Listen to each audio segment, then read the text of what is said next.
Balitang Pinoy TV, mga kapatid. Manunood na naman tayo ng balita galing sa kanya. Nasa description yan. I-subscribe niyan dahil naghahatid po yan ng balita patungkol po sa ating Pilipinas kung mahal. Ito ang title na ating panonoorin at gagawa ng reaksyon at opinyon. Lagot na, shock lahat. Just in, breaking news. Just in na, breaking news pa. Mga DDS nagwala na. Senator Chis Escudera ang punteriya. Ano bang meron dito? Minsan, sala sa init, sala sa lamig. Hindi ko malaman kung ano ba talaga ang kanyang gusto. Sige nga, panoorin po natin ito ng sabay-sabay. Palike naman.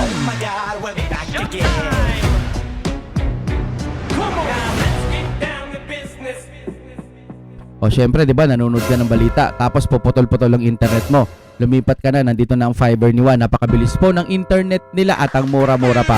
Kaya tawagan nyo na, baka meron na sa lugar nyo. Alright, panoorin na po natin to. Sir Balok, si Sir Badong yung yung magsasalita dito. Alright, here we go. Pinapakita ko lang sa'yo. Balitang Pinoy Mas TV. mataas ba yung corporal sa private?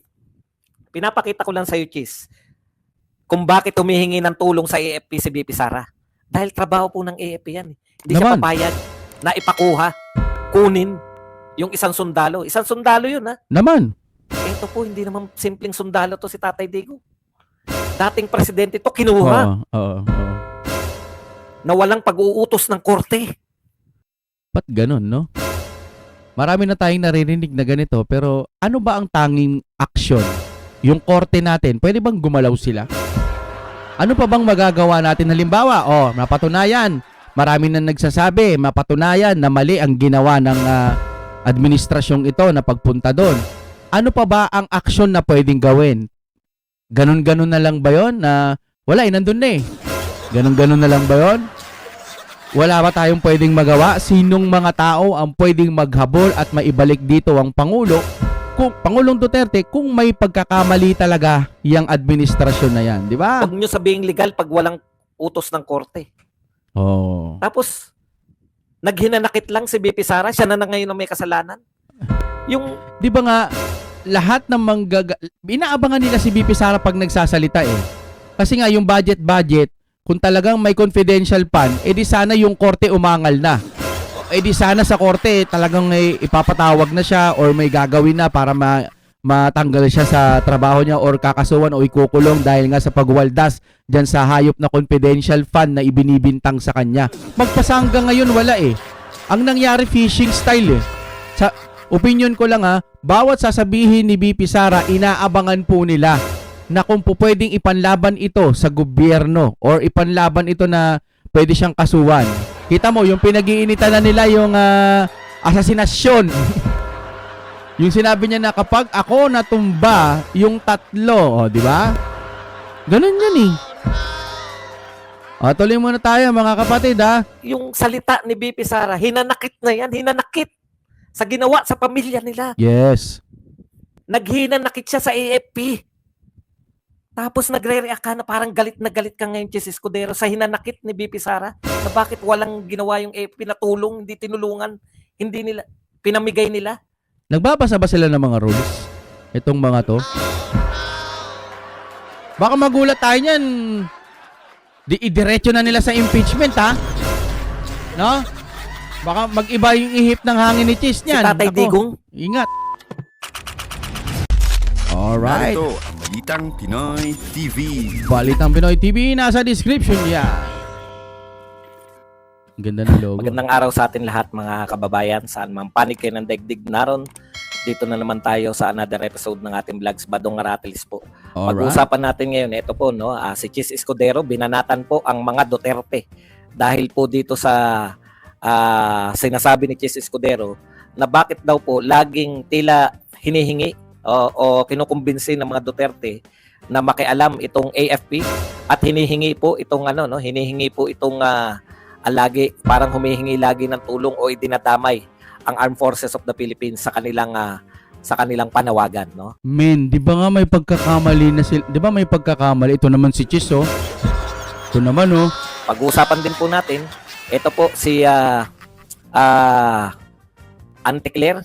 Ayan si Auntie Claire. Hindi natin natalakay kanina, kaya ngayon Ako, paborito ko to si Auntie Claire eh. Putik, parang araw-araw nakikita ko lumalabas lagi ito sa Sa mga interview. Sa isang araw siguro, sa isang linggo siguro mga 46. Hindi, joke lang. Sa isang araw siguro mga 4 na beses o 5. 3, ganyan, no? Nakikita natin, lagi po siyang lumalabas.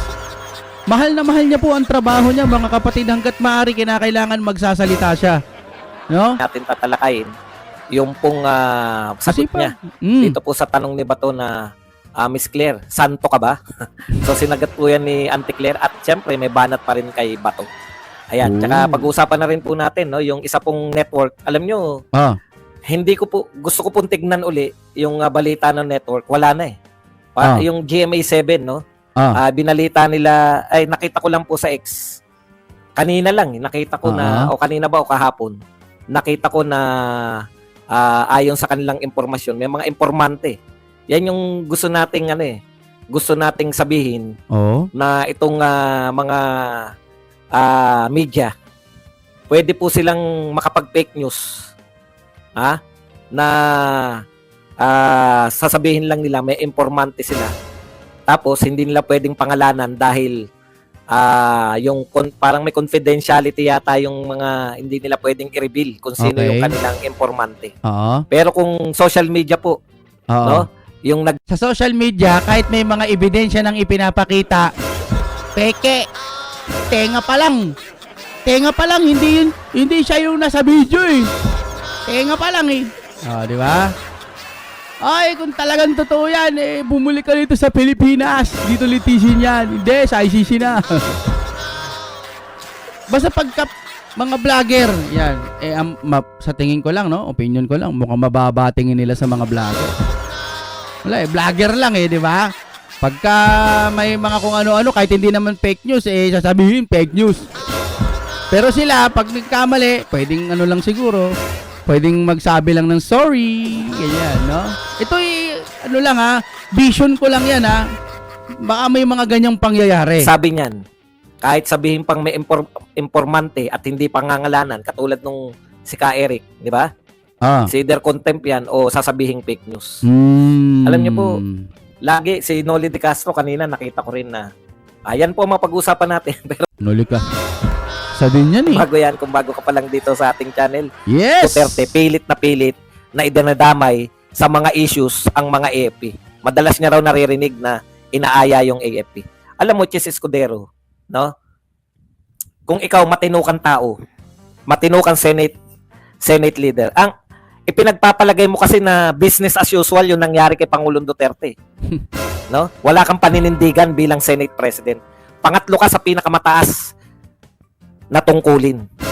Alam mo ba yun, Chis? Pangatlo ka Pero wala kang say sa naganap. Thank you very much muna kay Miss Accountant. Dapat magsalita rin siya kung tama ba yung ginagawa nung di ba? Si Senator Amy, di ba nga, nagpa-hearing siya. Dapat ito magsalita din. Pangatlo pala sa pinakamataas to Dapat nagbigay din to ng opinion. XYZ na nagbigay sa atin ng pangkape. Wow, pangkape. Alam niyo ba kung ano yung pangkape? Yung sticker na nakikita niyo dyan sa comment section, mayroong mga nakalinya dyan. May sticker ho dyan, mga kapatid. Pag pinindot nyo yan, sa abot ng inyong makakaya, masaya na tayo. Meron dyan. Parang dollar sign ba tawag doon? O thanks, ganun. Meron dyan, nakita niyo. Alam mo, ito masasabi ko sa'yo, Chis. Pangatlo ka sa pinakamataas, pero baliwala sa'yo yung ginawa kay Pangulong Duterte. Again, ulitin ko. Ayon kay Medialdea at saka kay BP Sara, kinidnap siya. Kinidnap yung dating Pangulo ng Pilipinas. Baka natutulog siya. Hindi niya nakita, di ba? Paggising niya, nandoon na sa Bising tao rin to di ba? Papahinga na lang. Baka malay mo, natulog na lang. Tapos kinabukasan, narinig-dinig niya na yung mga news, nandoon na. Tapos dahil busy siya, hindi siya makakapagsalita, maghihintay na lang siya na sasabihin ni BP Sara. Ito yung opinion ko lang, Yung ICC na walang jurisdiction sa atin, nakakulong siya ron. Sa isang foreign entity na walang jurisdiction. Hindi to business as usual, Chis. No? Hindi to business as usual. Mayroon tayong dating Pangulo na binigay at pinakulong sa isang dayuhan. Sa isang walang jurisdiction sa atin. Oo. Kasi yung salita Ba't ang linaw-linaw nun pero parang kahit magpaliwanag sila na kung ba't dinala doon, parang hindi pa rin ako nalilinawan. Pinipilit ko naman eh. Inaabot ko sa abot ng aking makakaya. Pero para sila nagtuturuan nun eh, no? mo, parang bakit nyo ba dinadama yung AFP? Alam nyo, wala nang kakampi yung mga Duterte.